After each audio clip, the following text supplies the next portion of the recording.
नमस्ते।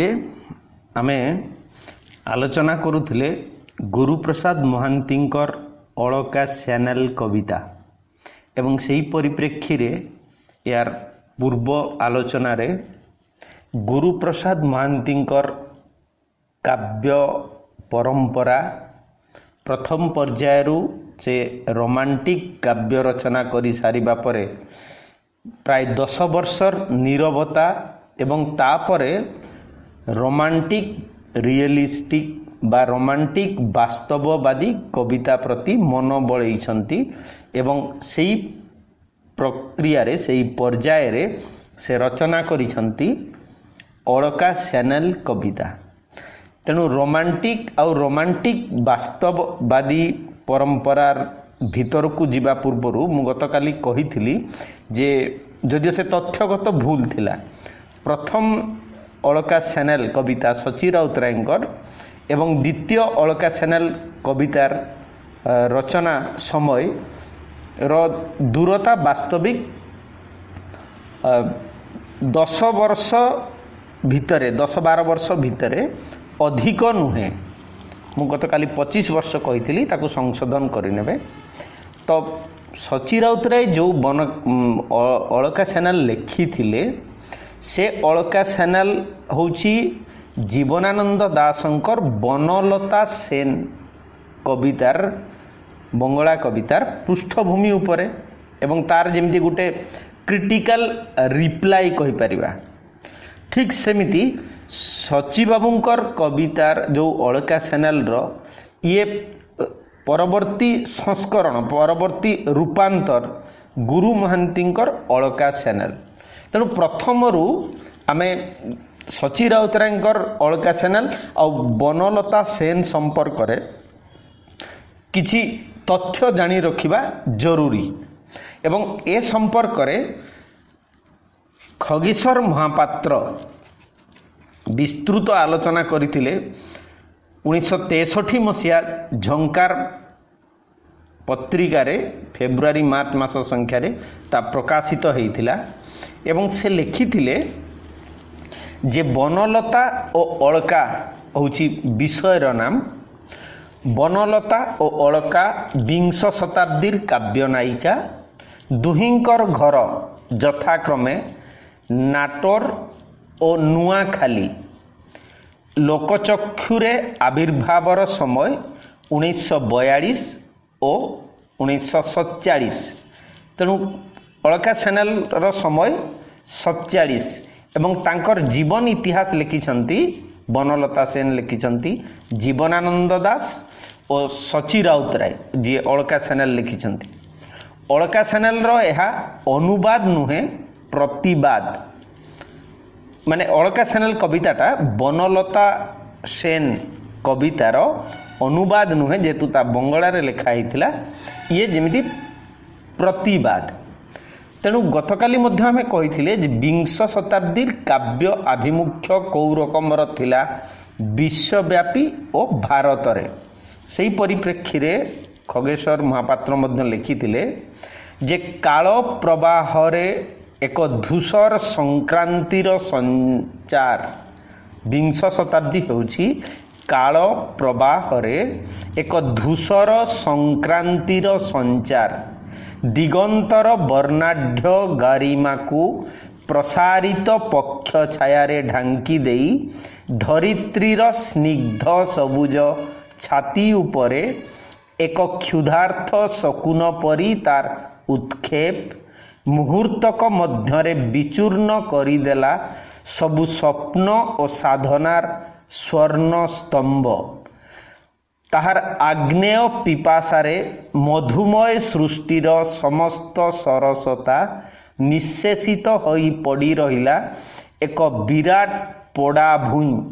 T.S.. एलियटंकर Westland ता उपरे जीवनर धारा हेला व्यस्त विभंग।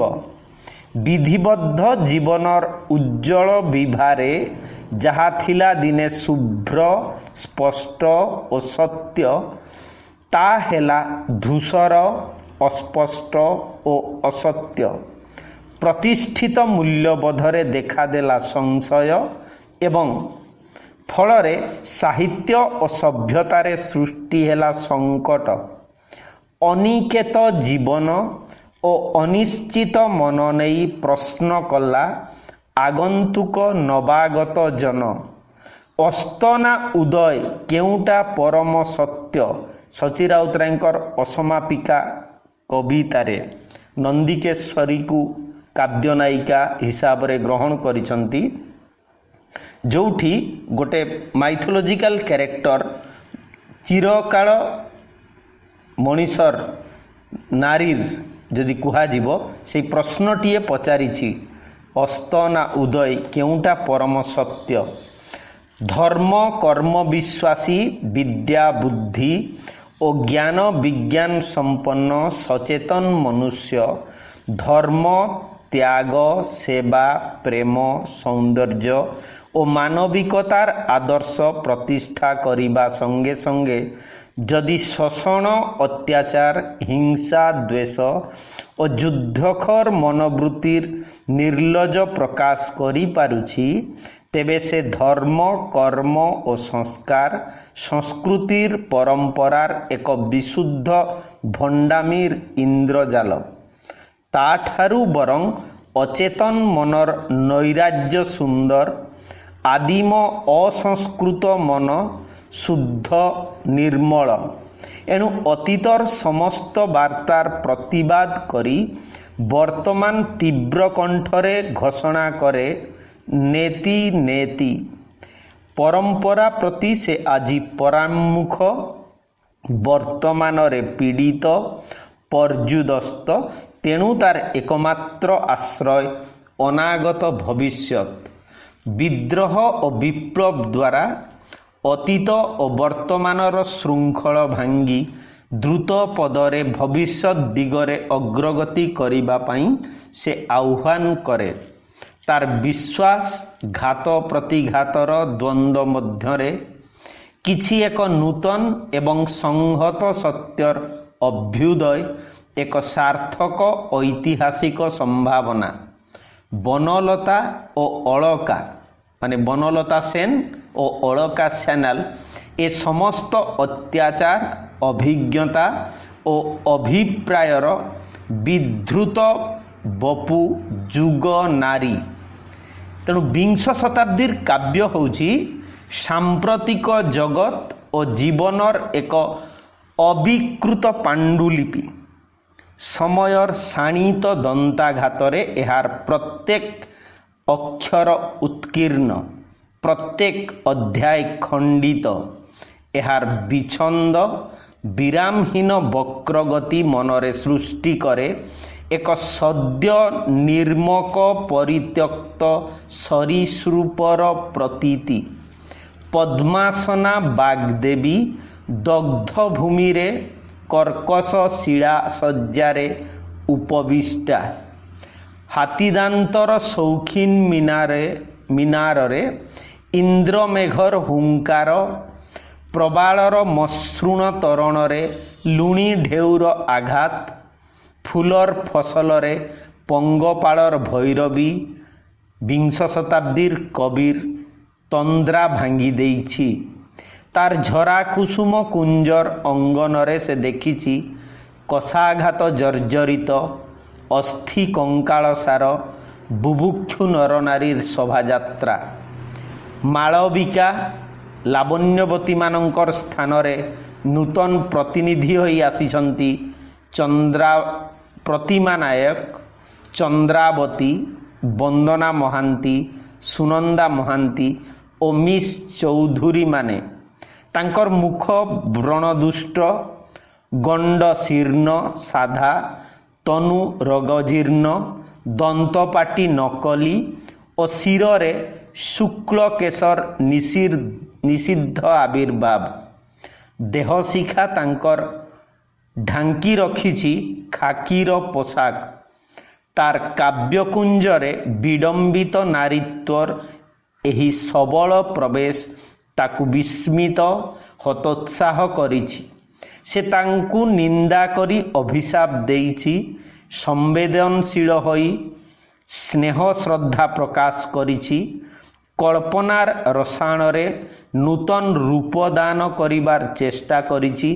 तेणु तार काव्य वीणारे केतेबेले फुटी उठिछि स्वप्नर वेणुतान बा केतेबेले वास्तवर मेघडम्बरू। वर्तमानर व्यर्थता पाई केतेबेले से अतीत को निंदा करिछि। भविष्यत चाहिछि भविष्यतर उद्घाटन पुणी केतेबेले अतीतर उपलब्धि देई वर्तमानर शून्यता परिपूरण पाई से करिछि आप्राण प्रयास। तार व्यस्त अव्यवस्थित साधना सृष्टि करिछि नुआ नुआ सिद्धांत तत्व दर्शन जेपरी दादाबाद, नेतिबाद, अतिवास्तववाद, अस्तित्ववाद, भविष्यतवाद, प्रगतिवाद इत्यादि। Yeats W.B. Yeats, Eliot T.S. Eliot, Mallarme, Louis Aragon, Whitman, Mayakovsky, Auden और स्पेंडर आदि आधुनिक कविर विभक्त चित्तवृत्तिर एक एक अभिव्यक्ति। बनलता और अलका ए समस्त अभिव्यक्तिर वार्ताबह काव्य नायिका। नारी जीवनानंद दासंकर बनलता सेन जदि कहिबा से एमिति भावरे ताको चित्रण करिसंती जे नारी प्रेम और सौंदर्यर प्रतीक। समय समुद्र रे भासमान पुरुषर श्रेयतर बेलाभूमि मित भाषण कवितारे जुगे जुगे देशे देशे पुरुष को आश्रय और आनंद दान करी आसीछि सेही नारी। आजी जेतेबेले चारिदिके चारिदिन रात्रिर निधान बालीर उपरे ज्योत्स्ना देवदारु छाया इतस्तत विचूर्ण थामेर मतो द्वारकार दाँड़ाय रयेछे मृतमान। कवितार नाम होची बंगलारे हजार बछर सुधु खेला करे। सेतेबेले कवि चाहिछि मुक्तिर आलोक आरो आलो मानुषेर तरे एक मानुषीर गभीर हृदय। कवितार नाम होची सुरंजना। से उपलब्धि करिछि प्रेमर पथ शुभ्र उज्जवल। एई पथे आलो जेले ए पथेई पृथिवीर क्रममुक्ति हबे। कवितार नाम होची सुचेतना। जीवनानंद दासंकर सबू किंतु अन्य पक्षरे से देखिछि से पथ आजी तमसावृत। से आलोकर शिखा आजी म्लान धूसर। विंश शताब्दीर अपव्यय अक्रांत आगुन माने निया। से नारीर प्रेम और सौंदर्य विदग्ध पांशुल। तार निबिड़ कालो चूलेर भितरे कबेकार समुद्रर नुनु माने समुद्रर लुणी तार कृष्ण वर्णर कबरी भितरे चुटी भितरे।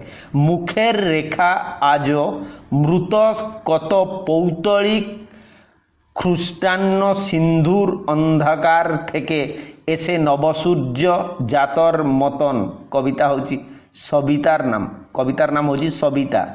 क्यों अनादि कालरू जहार सुंदर मुखर संधान रे जाई पुरुषर प्रेम पिपासु प्राण द्राक्षा दूध मयूर सज्जार कथा भूले सकालेर रूढ़ रौद्रे डूबे जेते थोकाय अकुले। आजी तार मुखरे कवि देखुछंती से पृथिवीर समुद्रेर नील दुपुरेर शून्य सब बंदरेर व्यथा बिकलेर उपकंठे सागरेर चिल नक्षत्र रात्रिर जल जुबादेर क्रंदन सब। कवितार नाम होची श्यामली। सेठी आनंद और आश्रय देवार प्रतिश्रुति नहीं एवं सांप्रतिक इतिहास विंश शताब्दीर इतिहास होची फ्यूटिलिटी माने अर्थहीनता निष्फल एनार्की अराजकता और स्पिरिचुअल बैरेननेस आध्यात्मिक ऊसर माने बंध्या भूमि बैरेननेस जोगु ए पृथ्वी आज एक वेस्टलैंड हेई पड़ी जोटा एलियटंकर दि वेस्टलैंड कवितार धाड़ी रे कुहा जाई परिबो a heap of broken images where the sun beat and the dead tree gives no shelter the cricket झिंकारी no relief and the dry stone no sound of water no water but only rock and no water and the sandy road। तेणु जीवन वृक्ष आउ जल पाइबा पाई सामान्यतम सामर्थ्य नाही। ये एक मृत वृक्षर मृत जीवनर प्रतीति सृष्टि करुछि जो कालजयी कविता दि वेस्टलैंड टीएस एलियटंकर। एठी आज जीवन फंपा स्थूल अस्थि मेदर पिंडुला चारिआडे बुभुक्षु निपीड़ित कंठर आर्त चित्कार एही श्मशानित भंगा परिवेश रे प्रेम और सौंदर्यर समुज्जल छवि असंभव।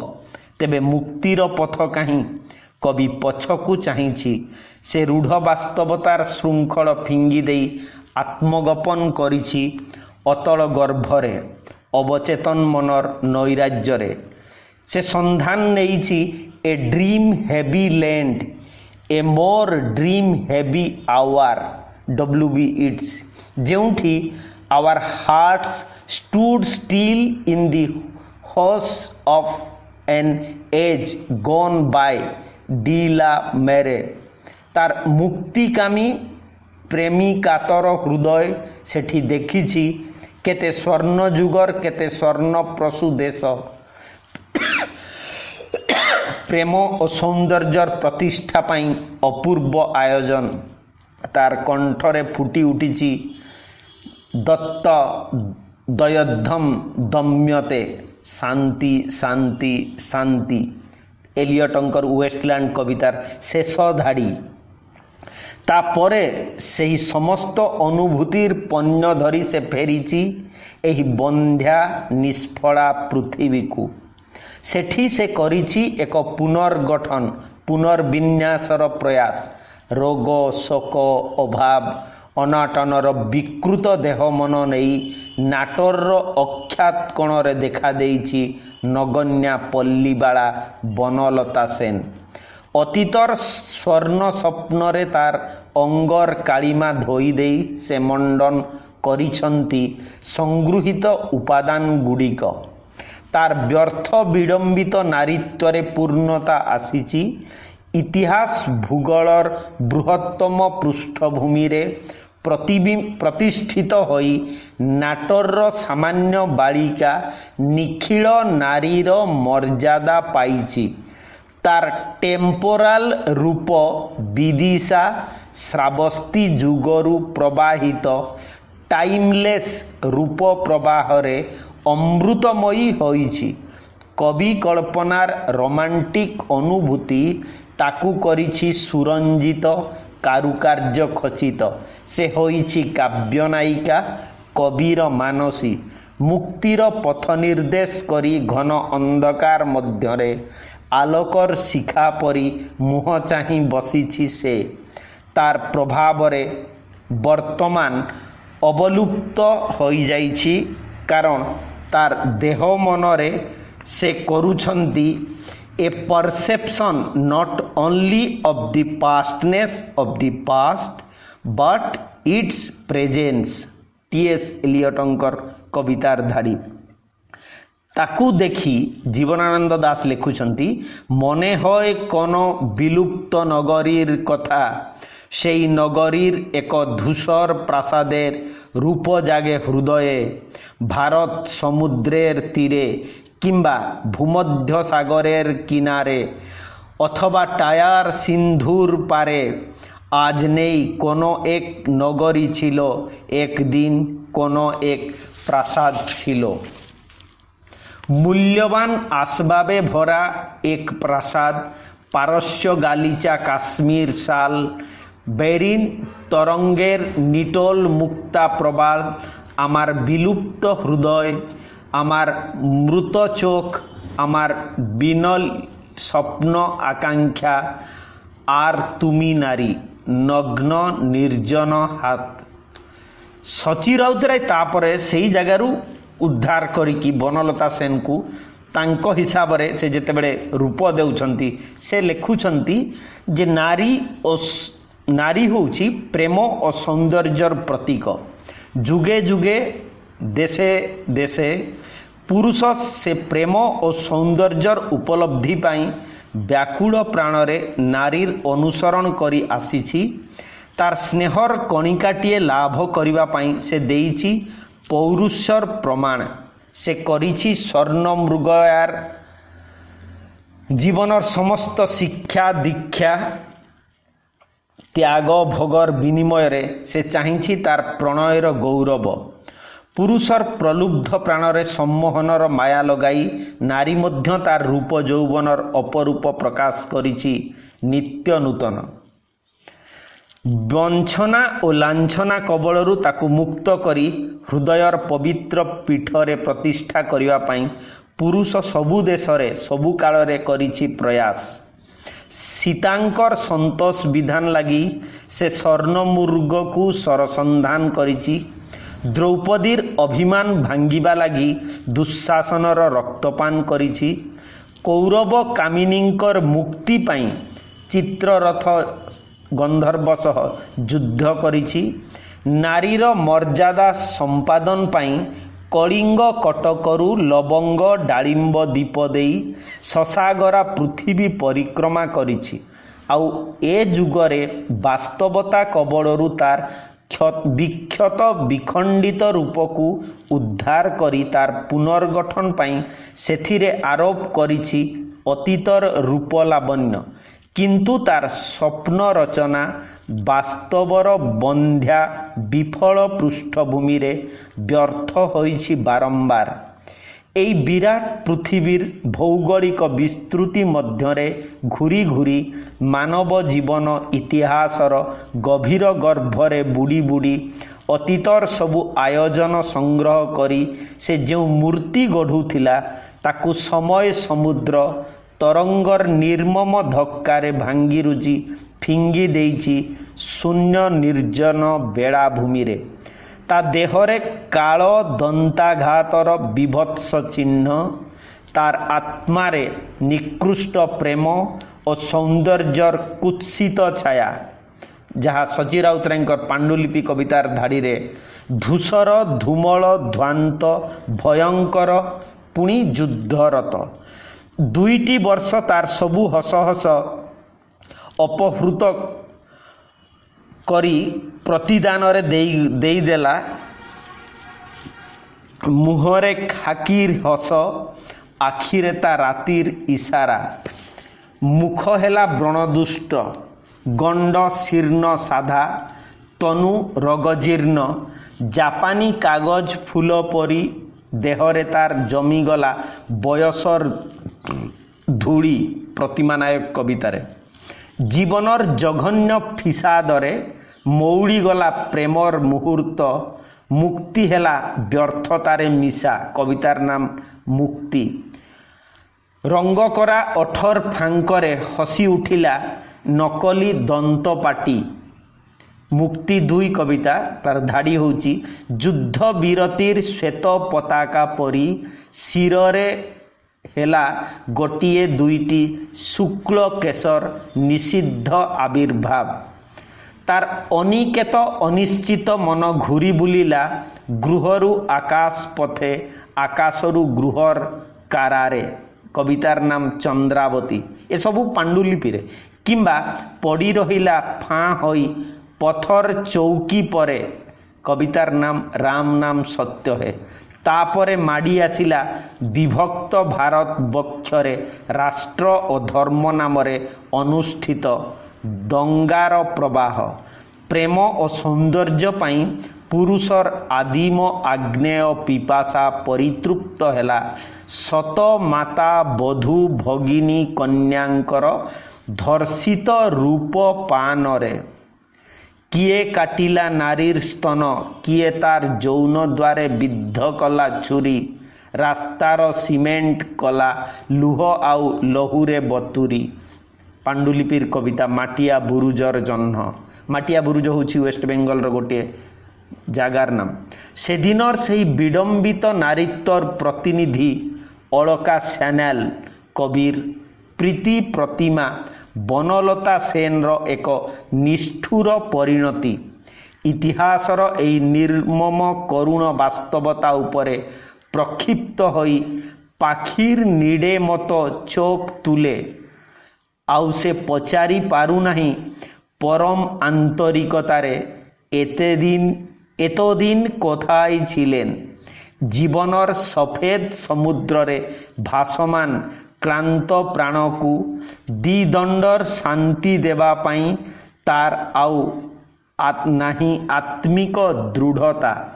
সে আজি ব্ରୋକେନ୍ କଲମ ମାନେ ଧ୍ୱଂସ ଭାଙ୍ଗି ଯାଉଥିବା ସ୍ତମ୍ଭ। ଦୂର ସମୁଦ୍ରରେ ପଥହରା ନାବିକର ଆଖିରେ ଦାରୁଚିନି ଦୀପର ସବୁଜ ବେଳାଭୂଇଁ ପରି ସେ ଆଜି ଜୀବନ ଯାତ୍ରା ପଥରେ ବିଭ୍ରାନ୍ତ। ମନୁଷ୍ୟକୁ ପଥର ସନ୍ଧାନ ଦେବାକୁ ଅକ୍ଷମ।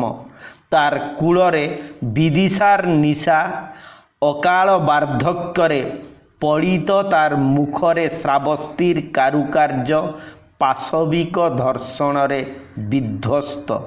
ଆଉ ତା ସଙ୍ଗେ କବିର ଆତ୍ମା ସମାହିତ ଅବଚେତନ প্রাণর স্বপ্ন শৃঙ্গার।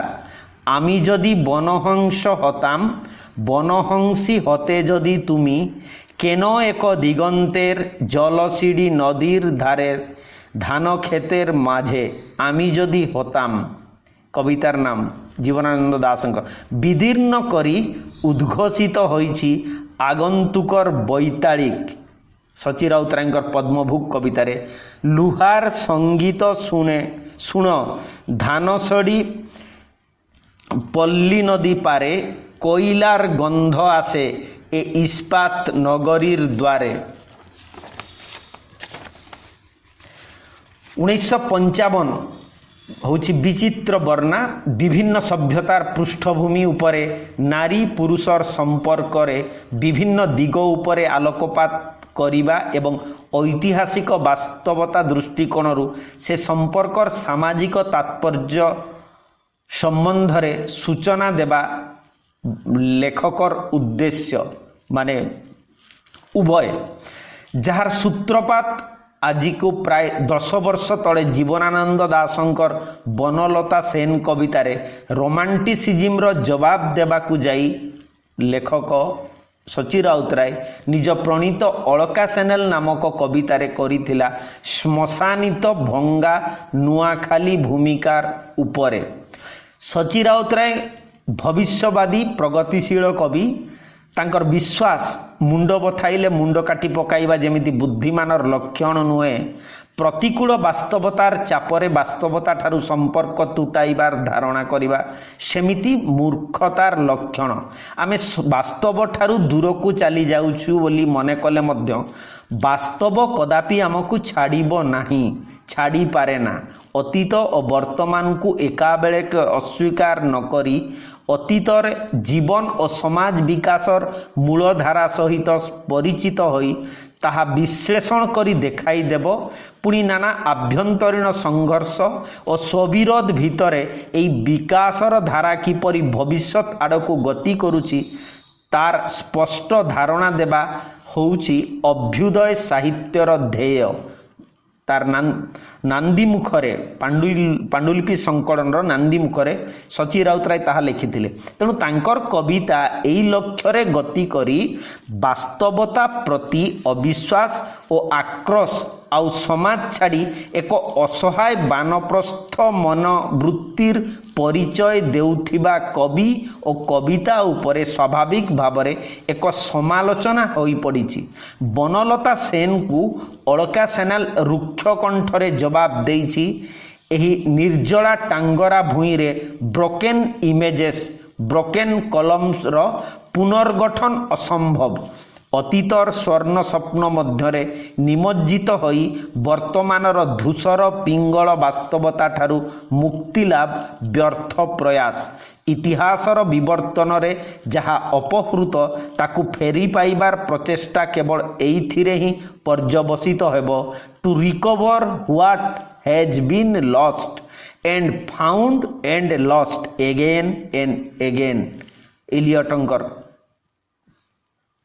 ଜୀବନାନନ୍ଦଙ୍କ ରୋମାଣ୍ଟିକ ପରିକଳ୍ପନାର ବ୍ୟର୍ଥତା ପ୍ରତିପାଦନ କରିବା ପାଇଁ କବି ରାଉତରାୟ ତାଙ୍କ ପରି ଇତିହାସର ପ୍ରତି ଲୋମରେ ଗତି କରି ଭୂଗୋଳର ବିସ୍ତୃତି ରେଖାରେ ଘୁରି ଘୁରି ମହାକାଳର ପୃଷ୍ଠଭୂମିରେ ଦର୍ଶାଇ ଦେଇଛନ୍ତି ପ୍ରେମ ଓ ସୌନ୍ଦର୍ଯ୍ୟର ପ୍ରତୀକ ନାରୀ ଏକ ମାୟା।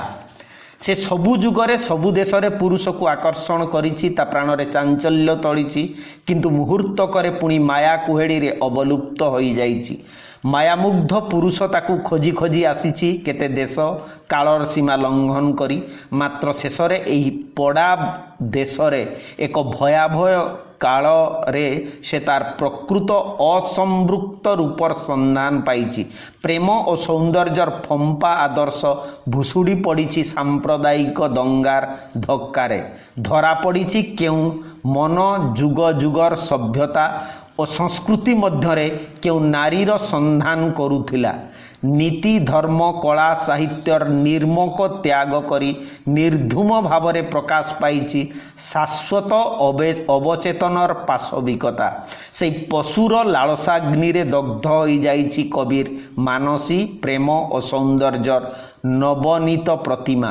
ମାତ୍ର କେତୋଟି ବର୍ଷର ବ୍ୟବଧାନ ମଧ୍ୟରେ ବନଲତାର ସ୍ୱପ୍ନ ଅଳକାର ବାସ୍ତବତା ଦ୍ୱାରା ବିଚୂର୍ଣ୍ଣିତ ହୋଇଯାଇଛି। ଶ୍ମଶାନିତ ଭଙ୍ଗା ନୂଆଖାଲିର ପୃଷ୍ଠଭୂମିରେ ନିକ୍ଷିପ୍ତ ଅଳକା ମୁମୂର୍ଷୁ କଣ୍ଠର ଅସ୍ପଷ୍ଟ ଧ୍ୱନିରେ ଅଭିବ୍ୟକ୍ତ କରିଛି ବାସ୍ତବତା ବଡ଼ ନିଷ୍ଠୁର କରୁଣ। ମୁକ୍ତିର ନିଦାନ ଅତୀତରେ ନାହିଁ, ହୁଏତ ଅନାଗତ ଭବିଷ୍ୟତରେ ଥାଇପାରେ। ତାର ଉଦ୍ଘାଟନ କର ସେହି ଅପରୀକ୍ଷିତ ନୂତନ ସତ୍ୟ ଦ୍ୱାରା ଏକ ଭଗ୍ନ ବିଧ୍ୱସ୍ତ ଜଗତ ଓ ଜୀବନର ପୁନର୍ଗଠନ କର। ଯେଉଁ ଷ୍ଟିଲ୍ ପଏଣ୍ଟ, ଇଏ ଗୋଟେ ସିଦ୍ଧାନ୍ତ, ସ୍ଥିରତର ମୁହୂର୍ତ୍ତର ଅନ୍ୱେଷା କରୁଛି, ତା ଭବିଷ୍ୟତରେ ଅପେକ୍ଷମାଣ ଅତୀତର ସ୍ମୃତିଚାରଣ ନ କରି ସେହି ଦିଗରେ ପ୍ରଗତି ପ୍ରକାଶ କର। ଆଧୁନିକ କବିତାରେ ଇତିହାସ ଚେତନାର ପ୍ରକାଶ କଲେ ଏଲିଅଟ। ତାଙ୍କ ମତରେ ଏ ଚେତନା ହେଉଛି a sense of the timeless as well as the temporal and of the timeless and of the temporal together point of view. ଏ ଚେତନା ବିନା ବର୍ତ୍ତମାନର ରୂଢ଼ ବାସ୍ତବତାରୁ ମୁକ୍ତି ନାହିଁ। By losing tradition we lose our hold on the present. ପ୍ରାଚୀନ ଐତିହ୍ୟର ସୁଦୃଢ଼ ଭିତ୍ତି ଉପରେ ବର୍ତ୍ତମାନର ଧକ୍କାରେ ବିଧ୍ୱସ୍ତ ସଭ୍ୟତା ଓ ସଂସ୍କୃତିର ସୌଧ ପୁନର୍ନିର୍ମିତ ହୋଇପାରିବ। ସେ ଯୁଗର କବି ଇଟ୍ସ ସ୍ପ୍ଲେଣ୍ଡର ଆଡେନ୍ ପ୍ରଭୃତି ଅଧିକାଂଶ କବିଙ୍କ ରଚନାରେ ଏହି ଚେତନାର ଅଭିବ୍ୟକ୍ତି ଦେଖାଯାଏ। ଅତୀତକୁ ପ୍ରତ୍ୟାବର୍ତ୍ତନ କରି କବି ଯେ ବର୍ତ୍ତମାନରୁ ମୁକ୍ତି ପାଇବେ ଓ ଭବିଷ୍ୟତକୁ ସଫଳ କରିବାକୁ ସକ୍ଷମ ହେବେ ତାକୁ ସମର୍ଥନ କରି ସ୍ପେଣ୍ଡର କହନ୍ତି, man is forced on to another level of truth outside society, outside contemporary history, where he rejects the idea that he is a ghost and reasserts the dream that the world is various and beautiful and new, and that it should have certitude and peace and help for pain. For this is the dream of his flesh as well as of spirit, and it finds confirmation in geography as well as history. It is the dream which affirms life, and without such an affirmation life contradicts itself, denying its own existence, and men turn in on themselves, becoming mechanic ghosts moving in a mechanic made society। କବି ଜୀବନାନନ୍ଦଙ୍କର ଏ ସମସ୍ତ ମତବାଦ ଦ୍ୱାରା প্রভাবিত। সে অনুভব করেছেন মহাবিশ্বলোকের ইশারার থেকে উৎসারিত সময় চেতনা আমার কাব্যে একটি সঙ্গতি সাধন অপরিহার্য সত্যের মতো কবিতার কথারে সে উল্লেখ করেছেন। তেণু ইতিহাসর মধুমাখি বর্তমানর তিক্ততাକୁ অপসারিত করিবার প্রয়াস করেছেন। তেবে Sachi Routray Yeats Eliot Auden Spender Mallarme Valery प्रभृतिଙ୍କ गहणरे गति କରିଥିଲେ ହେଁ ପରବର୍ତ୍ତୀ କାଳରେ ଲୁଇ ଆରାଗୋଙ୍କ ସହ ଟିକିଏ ଅଗ୍ରସର ହୋଇ ମସ୍କୋର ଜନସାଧାରଣଙ୍କର ଶିବିରରେ ପ୍ରଗତିଶୀଳ ଭବିଷ୍ୟବାଦୀ ମାସ୍କାଭସ୍କି ପ୍ରଭୃତିଙ୍କ ସହ ଯୋଗାଯୋଗ ସ୍ଥାପନ କରିଛନ୍ତି। ତାଙ୍କ କାବ୍ୟରେ ଇତିହାସ ଚେତନା ରହିଛି। ସେ ଚେତନା ଅଗ୍ରଗତିର ପାଥେୟ, ପଥଶ୍ରାନ୍ତର ପ୍ରଶାନ୍ତି ନୁହେଁ। ପାଣ୍ଡୁଲିପିର ଧୂସର ବିଭାଗରେ ଏହି ଚେତନାର ପ୍ରବନ୍ଧ ଓ ତହିଁରୁ ମୁକ୍ତ ହେବାର ପ୍ରତିଜ୍ଞା ସୁସ୍ପଷ୍ଟ। ତେଣୁ ସେ କହିଛନ୍ତି ମୃତ୍ୟୁ କବିତାରେ, ଦିନେ ଯେହୁ ଥିଲେ ପାଶେ ଆଜି ନାହିଁ ଯେହୁ ଏଇଠାରେ, କି ହେବ ତାହାର ସ୍ମୃତି ସୁରାପରି ପାନ କରି ଆରେ, ରାତିର ସେ କଳା ଛାଇ ସ୍ମୃତିର କଙ୍କାଳ ଖାଲି, ଏତେ ମାୟା କାହିଁ ପାଇଁ, ଝରା କୁସୁମର କବି ତଥାପି ମୁଁ କରିବି ସ୍ମରଣ, ଏକଦା କୁସୁମ ଏକ ଭରିଥିଲା ଗନ୍ଧେ ମୋର ମନ। এই ସ୍ମୃତିର ଏକ ଅନୁସରଣ ଯାତ୍ରାର ପ୍ରତିବନ୍ଧକ ନ ହୋଇ ପ୍ରତି ସହାୟକ ହେଉଛି ପ୍ରେମ ଜୀବନ କବିତାରେ। ତେଣୁ ଅତୀତର ମାୟାଜାଲର ପ୍ରଲୋଭନ ମୋର ପଥରୋଧ କରିପାରିବ ନାହିଁ। ଚାଲିବାଟା ଏକ ସତ୍ୟ ଜୀବନେ ସଂକ୍ରାନ୍ତି କବିତାରେ ଅତୀତର ସ୍ୱପ୍ନକୁ ଫିଙ୍ଗି ଦେଇ ଡେଇଁ ସତ ଗଡ଼ାଣି ଉଠାଣି ଜୁଆର ଉଜାଣି ସରୁ ସରୁ ମାଟିର ସଡ଼କ এই বিংশ শতাব্দীর অঙ্ক চালিযা কৃষ্ণা নদী বহিযাଏ ধীরে কবিতারে তাঙ্কর হচ্ছে আহ্বান। তেণু অতীতর মৃত বন্দররু ভবিষ্যতর সমৃদ্ধ বন্দরকু যাত্রা কাଳରେ বর্তমানর বন্ধুর কর্কশ পথ বাস্তবতার রূঢ় ভূমিকা অনিবার্য। বর্তমানকু স্বীকার করিবাকু পড়িব, নহলে তার পরপারে মুক্তি অনুদ্ঘাটিত হয়ে রহিଯିବ চিরকাଳ। তেণু অলকা সান্যাল প্রেম ও সৌন্দর্যর প্রতীক হয়ে নারী হুয়েত অতীতরে থিলা, অতীতর স্মৃতিচারণ করি স্বপ্নর প্রলেপ দেই বর্তমানর নারীকু সেই গৌরব দেবার প্রয়াস শিশুর ভঙ্গা গড়া খেল। বনলতার অবশ্যম্ভাবী অনিবার্য পরিণতি অলকা, সত্য বাস্তব বর্তমান। তার বিনষ্ট নারীত্বর মুক্তি অতীতরে নাহি, ভবিষ্যতরে প্রচ্ছন্ন। বনলতা ও অলকা জীবনরু পলায়ন ও জীবনর উপলব্ধি, কল্পনা ও বাস্তবতা, স্বপ্ন ও জীবন। তেণু যে অলকা সান্যালকু সে 47 মସିହାର পৃষ্ঠভূমিরে ছাড়িদেলে আমি 55 পরবর্তী সময়ের গুরুপ্রসাদ মহান্তি তাঁকু আবিষ্কার করেছিলেন। কারণ কবিতার প্রথম দাড়ি তুমকু বা শচী বাবু কেবে দেখিলে। পরবর্তী ক্লাসে আমি সেইঠু আরম্ভ করিবা। মতামত নিঃসন্দেহ ভাবে দেবে এবং সিধাসলখ গাণিতিক উত্তর দেবা উদ্দেশ্য নুহে। গোটিয়ে কবিতার মঞ্জি কেউ অভ্যন্তরে কেউ অতীতরে কেমিতি পোতা হয়েছি এবং কেমিতি বিকশিত হয়ে আজ ফুল ফল ধরিছি, এসবু জিনিস জানিবাটা হচ্ছে আমার কাম, আমার পাঠ্য। তেণু কমেন্টরে নিশ্চয় লেখিবে। ধন্যবাদ।